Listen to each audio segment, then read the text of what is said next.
So in the teachings of yoga, there's all this work about getting grounded, getting into your body. And we become very strong within our body. And we begin to feel in a very intricate way, like all the different, muscles and tissues, all the different places where there's pain or this or that, and we're relaxing into that and releasing that. But in the world of meditation, it's a little bit different. What we're focusing on, this may sound silly, but I invite you to become ungrounded, completely ungrounded. And so, yogis are great at getting really grounded, and meditators are great at getting ungrounded. When you bring the two together, it's a wonderful experience. A wonderful experience. And so I invite you to keep your eyes open and to look out at the horizon. And I want you to imagine that the nature of your mind, the space of your mind, is becoming open and free, like the sky. I want you to feel your mind spreading out into the sky. Just notice, what does the sky feel like? Can you feel how big the sky is? Can you feel into how silent the sky is? And in no way do I want this to be work. More, I want it to be a letting go into, a surrender into the spaciousness of the sky. You can even feel into the spaciousness of this room. If you imagine all the space around you, the space is not complaining, it's not arguing, it's not controlling. It simply allows the clouds to float through it. And if you notice, your mind is exactly the same way. Your mind allows thoughts to come, and it allows them to go.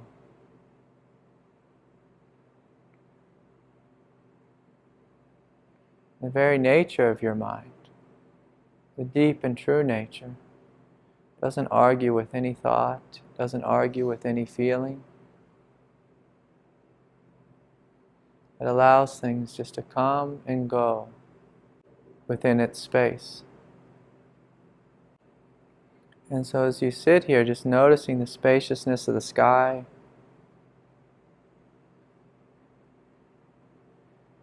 I don't want it to be a noticing like when you're watching TV, but more as you're feeling into that nature. Feeling into that nature. There's a great freedom in that. The same way as if you feel into the nature of your feet, you notice they are quiet, they are empty, they're radiant, they're alive. You feel into the nature of your calves, your shins.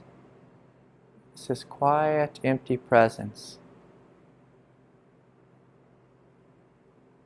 You allow this experience of spaciousness to awaken in the space of your thighs, the pelvic floor.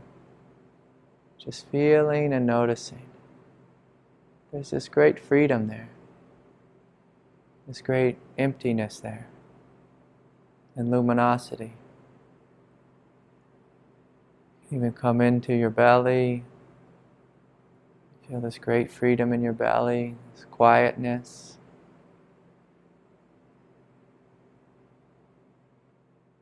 It's spacious, it's empty, it's free.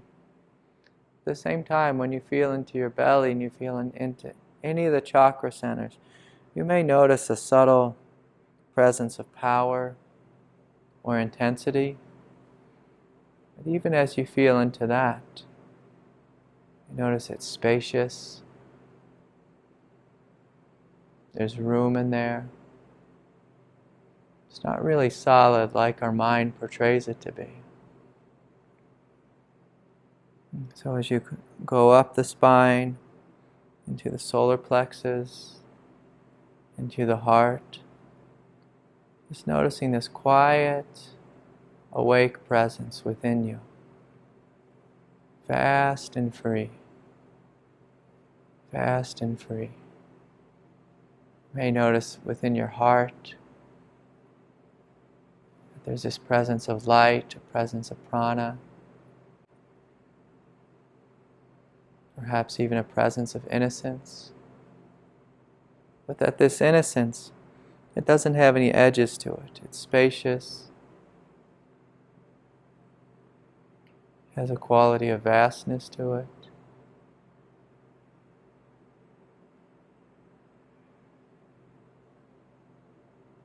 And so you're relaxing your throat, your shoulders, allowing anything in your body that needs to relax to relax.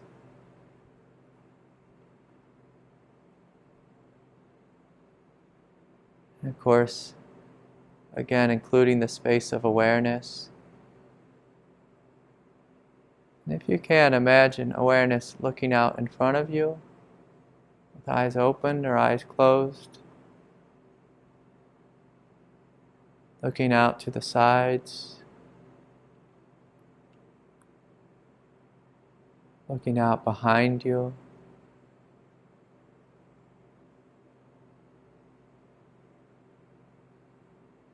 looking out above and below.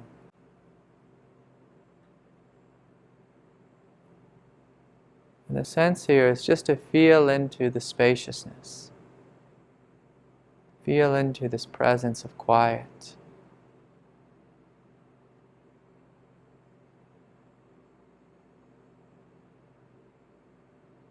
And of course, if you have any thoughts at all, you allow the thoughts to come and go within the spaciousness of your nature.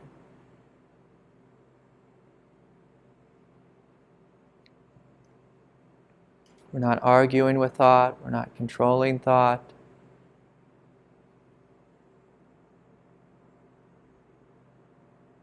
But instead, we're noticing the space in which thought is arising. The space of you.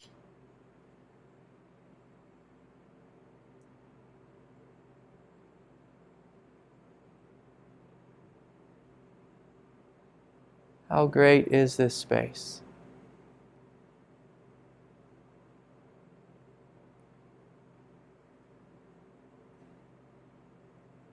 Is it true that I end at the edges of my body?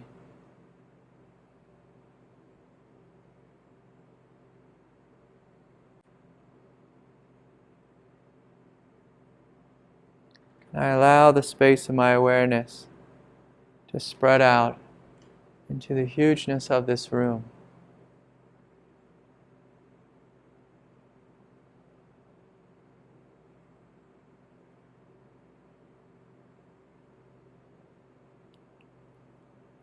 And so I invite you to begin to take some deep and full belly breaths.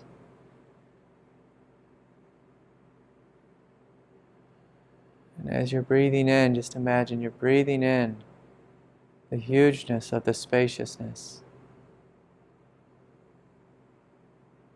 And as you breathe out, almost imagine just like falling backwards into space.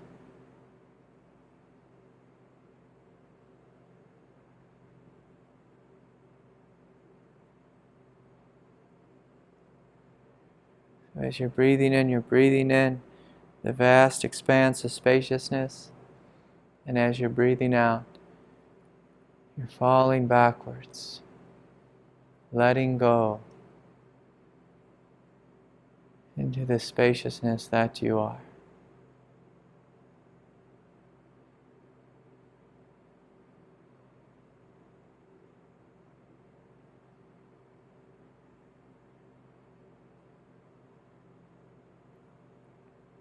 You're giving yourself permission fully let go out of mind.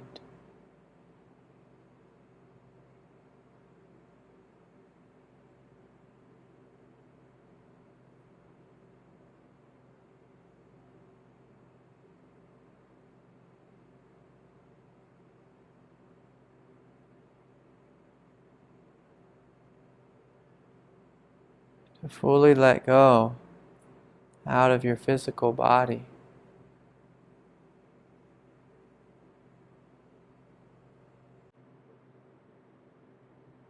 Just to give yourself permission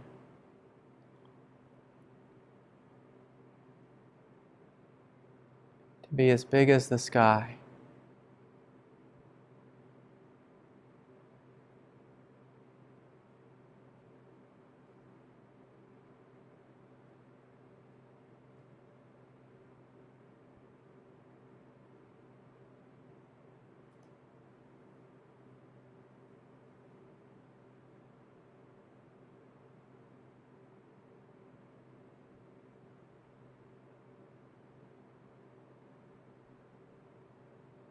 And so as you feel into this spaciousness which you are, this quiet, silent presence which you are, this presence which is here in every moment of your life, before thought, during thought, after thought, this quiet and vast presence.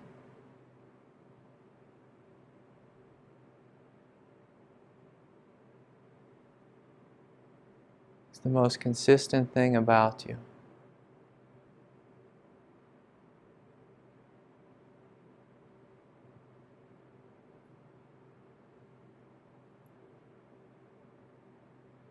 So we're just letting go deeper and deeper.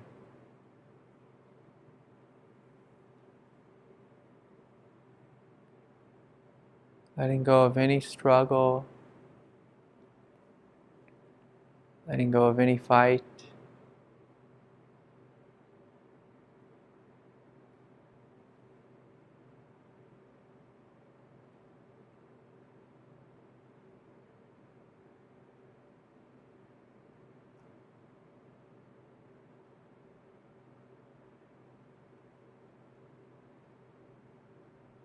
And simply feeling.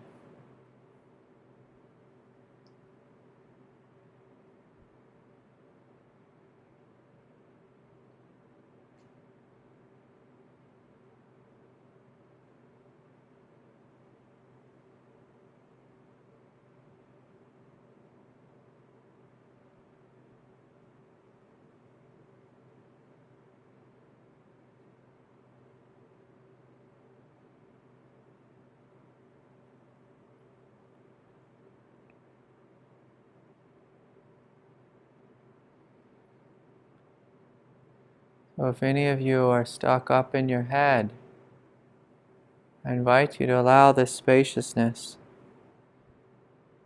to be noticed, to be acknowledged everywhere, throughout your physical form and beyond.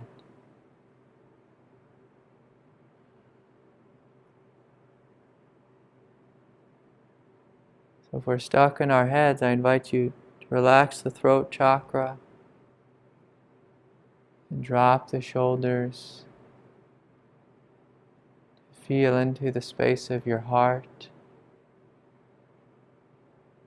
It's this wonderful, innocent, and spacious presence in the space of your heart. Breathe deeply into your belly and notice how spaciousness manifests itself as a sense of power, a sense of embodiment in the belly.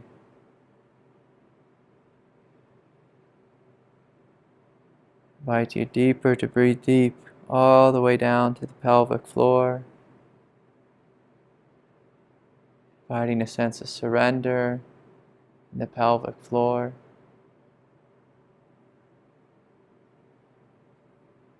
And just imagining the pelvic floor opening And allowing awareness to drop down into the floor below you.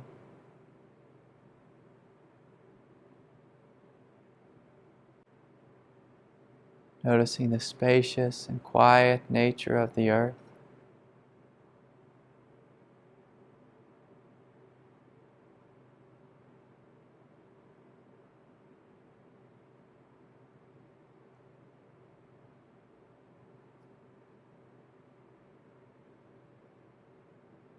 Feeling into this great freedom which is above, which is within, which is below.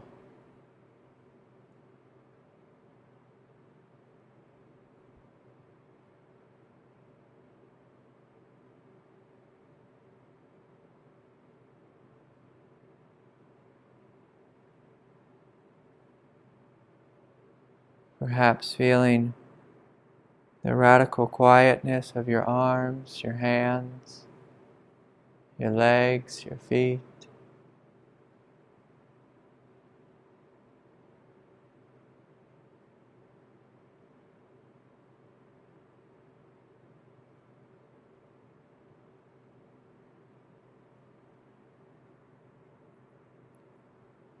And just acknowledging, before you think,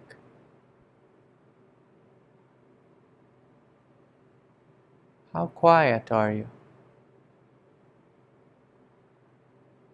Before thought arises, how spacious are you?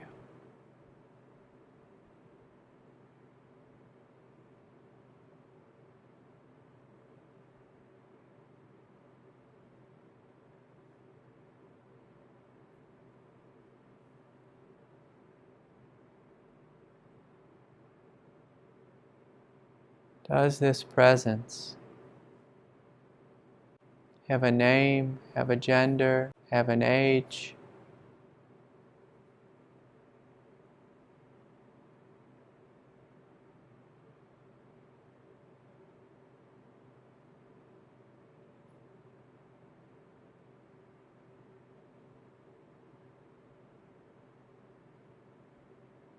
Is this presence timeless, nameless?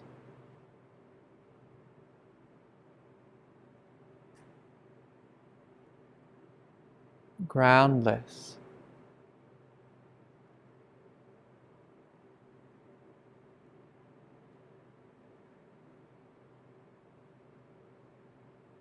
And infinite?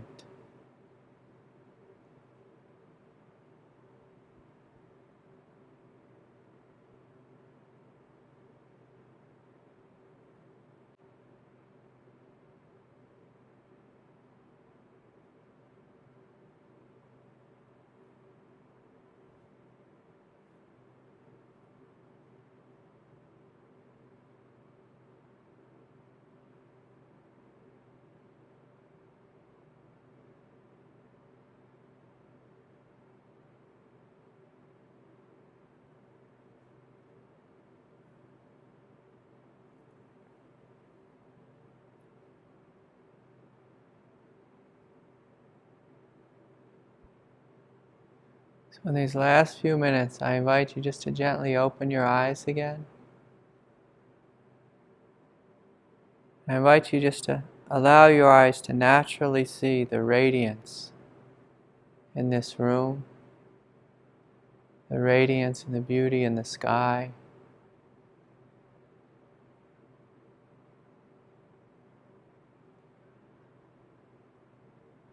Feel the hugeness of this room, which is also feeling the hugeness of what you are, the hugeness of the space of awareness.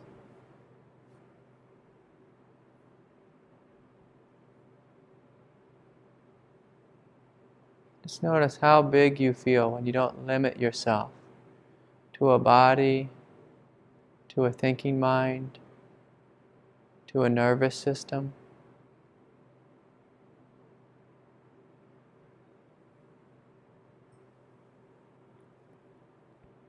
And as you're looking out, I want you to imagine that as you're looking out, that awareness is on the other side of the wall, or it's out in space, and then it looks back at you.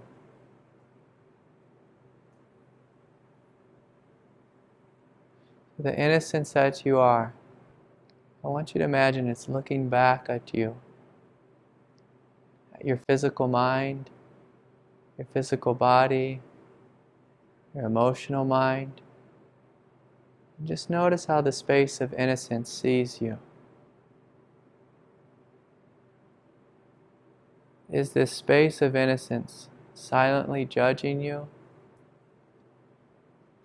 Is it judging life? Or is it fully open, fully embracing you? Seeing your innocence, seeing your beauty, awakening your divinity.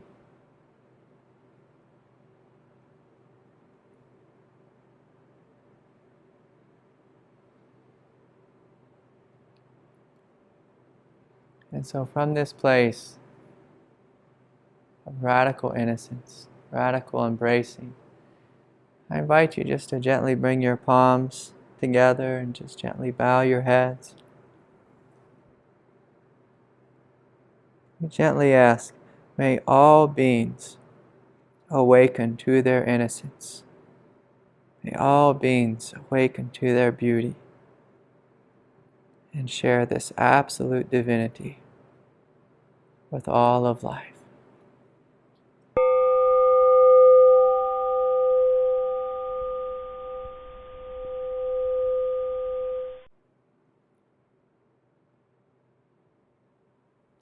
And so while we're sitting here together, I'm going to invite you to tune in to your direct experience and just notice what you're feeling right now. Many of us, we sit in meditation and then we, right after our meditation, we get up and we walk away. But part of the practice of meditation and what's helpful is for us to acknowledge our direct experience. The more we can acknowledge what is happening within us and what happened during meditation, the more that this experience can begin to solidify within us. But many people, they sit down, they become spacious, and then they get up right away and they become busy with themselves. So I'm going to invite you to share your experience. And if you have a question, you can ask a question about the practice. And you can speak from a place of, this is what I struggled with, and that's fine. But also what I want you to acknowledge is the parts of yourself that you discovered which were beautiful, which were innocent. One of the things that my teacher told me is, when he was teaching me meditation, he said, meditation is the direct experience of your divinity. And so after every meditation, he made us speak about it. And it drove me crazy because I just wanted to sit there in the silence and just bask in, this divinity which we are. But he said the more you're able to tune in with it, to speak about it, and to acknowledge it, it doesn't just become this mysterious thing.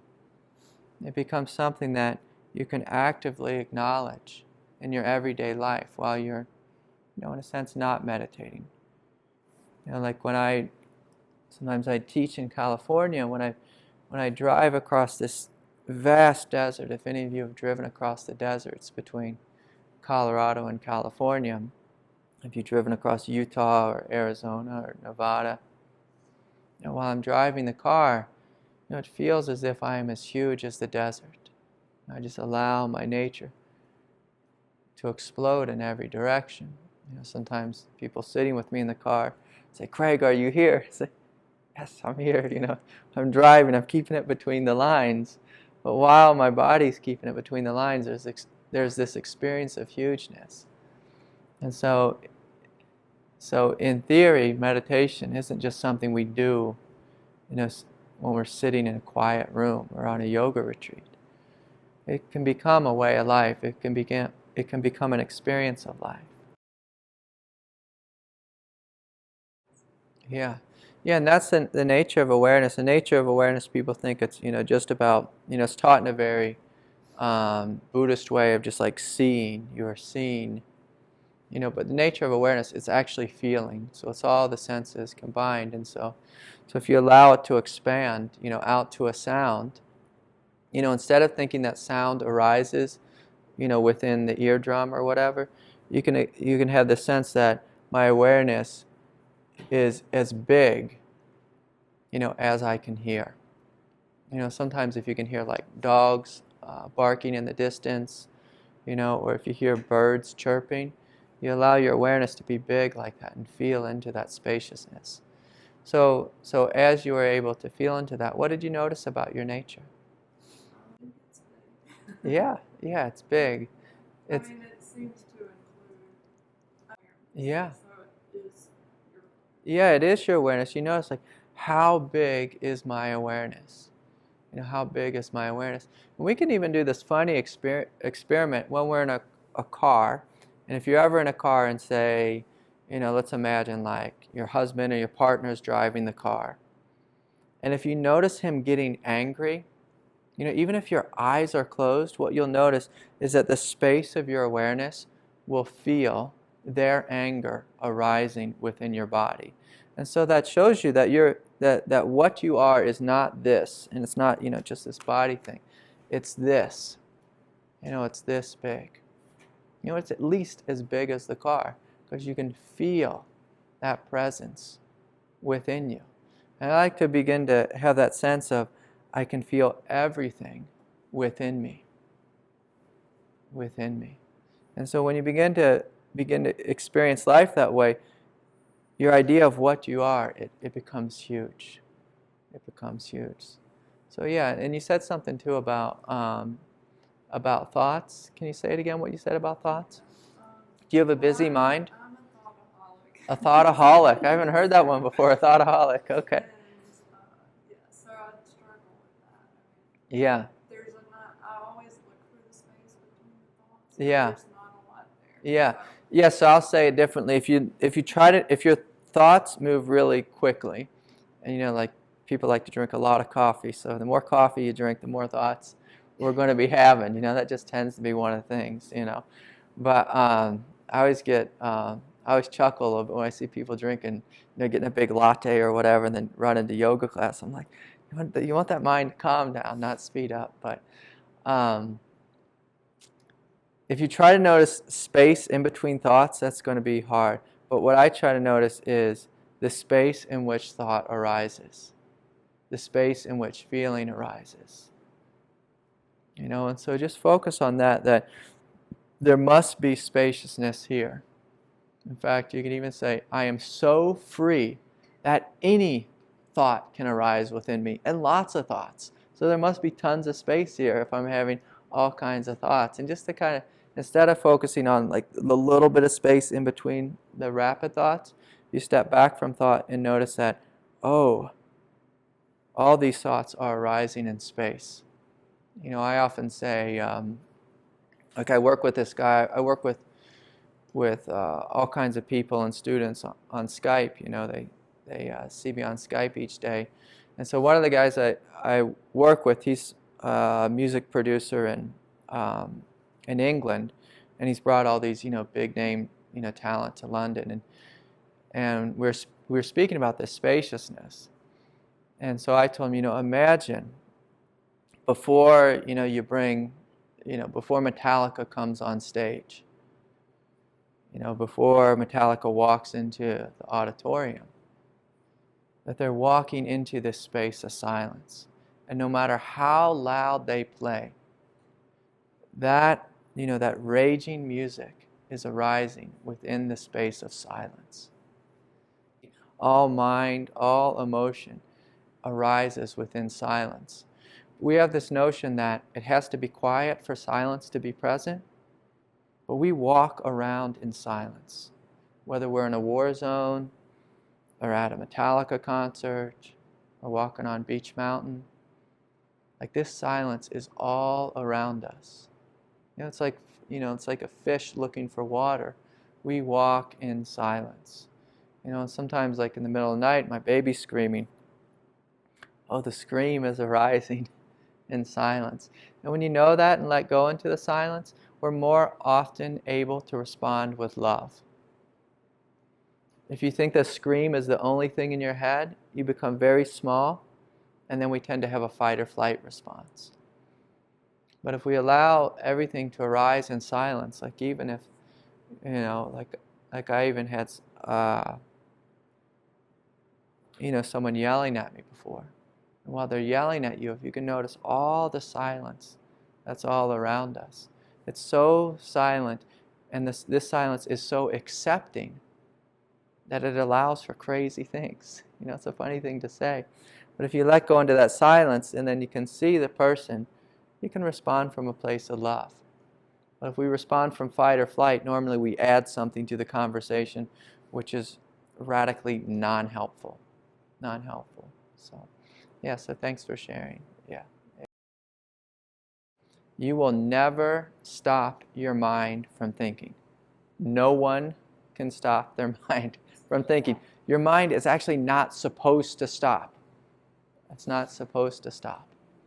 Okay, so keep that in mind. So it's a fundamental mistake of meditators. They sit there, shut up mind, shut up mind, shut up. And you're creating a war that you will never win. Ever. Oh yeah, it will, and that's what I was speaking about in the beginning. You will feel much more comfortable, much more relaxed, and you'll begin to notice that your very nature is peace. You know, your body is huge. It's radically huge. And so it's allowing the notion of yourself, the identity of yourself, to be like this. You know, and again, you know, like you're saying, if it's just this thing, and then then you're trying to have mind fight with mind, you know, or thinking try to fight with thinking, that's a hell world. You know, it's an absolute hell world. That's why so many people give up in meditation. They're just like, oh my God, I'm driving myself freaking nuts, you know. And so, yeah, and so it becomes a hell world. And so, you know, the way I teach meditation, the way I was taught is, it's you're feeling into it and you're letting go into the presence that's already here. You're just opening into, you know, almost like if you had a giant bed behind you and you're just like falling back into that. You know, any kind of control, you're going to drive yourself, you know, crazy. Now, if you are working with any control, you know, like if you have a light, gentle mantra, that's beautiful. You know, work with it. And in a sense, yoga is a practice of meditation. It's just, we're just working with this light, gentle flow. But while we're practicing yoga, can you feel the aliveness of your body? Can you feel this beauty pouring out of your heart and this radiance pouring out of your skin? And just noticing, oh, you know, I'm quite big, quite large. If I feel into your nature now, you know, I feel this innocence. And, you know, like if I went back, like I don't know how old you are, but say if I went back 20 years or so, you know, this innocence would still be here. If I went back to when you were a little baby girl, that innocence was here. It was in the room. You know, it's what you are. And so meditation is this practice of letting go into what we truly are and letting go of what we are not. And by what we are not, you know, we're not the thoughts that are flowing through our head. Those are just things that are just moving through us. But it's this continual acknowledgement of this innocence. And if you feel into this innocence, you're like, oh wow, like what I am is quite beautiful. You know, it's quite wonderful. Yeah, she doesn't have a problem. You know, she's free. And so, you know, it's this sense of, can I get in touch more and more with this presence that I am? Yeah. So thank you for letting me harass you a little bit. Yeah. Funny thing that we are all these bright lights and we never acknowledge it. You know, sometimes we even feel bad like acknowledging it. I can't say that. What will people think? You know, or whatever. But you know, we are divine beings. And that's what the practice of meditation, the practice of yoga is about, is us re-remembering, us fully acknowledging our divinity. Our divinity.